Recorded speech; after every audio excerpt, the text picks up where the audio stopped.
Have you ever thought, wait, wasn't this the company that made rice cookers? When you looked at your PlayStation or Sony headphones?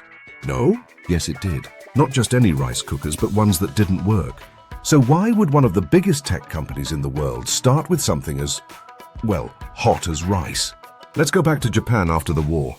It's 1946. Masaru Ibuka and Akio Morita are about to start a small electronics business in a Tokyo department store that was bombed out.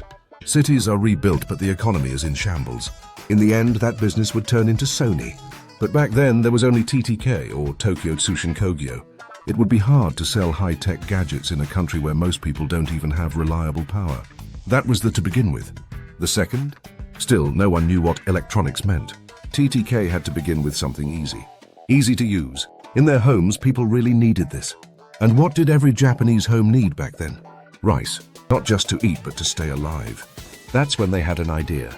A rice cooker that could do the work itself. Before that, making rice meant keeping an eye on the pot and changing the heat all the time. Or the bottom could get burned, or the rice could become mushy. A solid rice cooker could have changed everything. The catch was that their rice cooker didn't work. It was mostly a wooden bucket with metal rods that passed electricity through the rice. It sounds pretty dangerous, doesn't it? It was kind of. It couldn't cook equally because the heat wasn't even, so the rice was either half raw or overcooked. In fact, it didn't do well enough that they never even made a lot of them.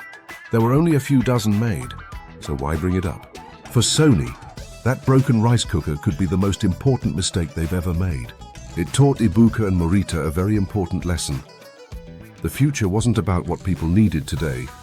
It was about what they would want tomorrow. Instead of looking for safe bets, they would try to come up with new ideas. TTK changed after that. What's their next idea? A tape player. After that, Japan got its first pocket radio. Then there was the famous Trinitron TV. The Walkman came next. After that, the PlayStation. You get the idea. Of course, none of that would happen if the rice cooker hadn't broken. The first slip-up set the tone. Sony wouldn't just be another company that made things after the war. They'd be thinkers. Takers of risks. The kind of business that tries to use power to cook rice but changes the way people have fun forever. The crazy thing is that most businesses start with what they do well. First, Sony worked on the things they were bad at. They were not cooks. They weren't making appliances. They were ready to try, though. That readiness to fail quickly and change course quickly? What made a bucket of wet rice into a billion-dollar legacy was that.